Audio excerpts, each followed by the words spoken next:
In this video, you will learn how to work faster and smarter and more accurate with the Invert Selection Tool.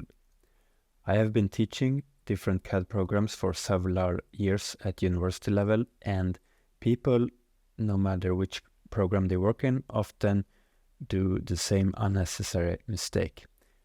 Assume that you want to make a cut operation in the 5 small circles that you see here. What people often do is that they try to mark all of them and miss one, or they try to pick them like this and they click on the wrong place and get frustrated.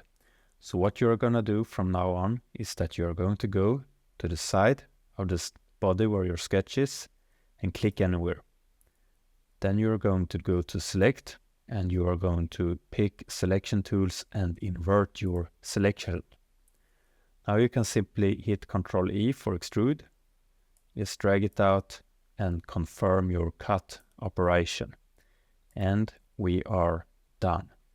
So thank you for watching and thank you for subscribing and see you in the next video. Bye.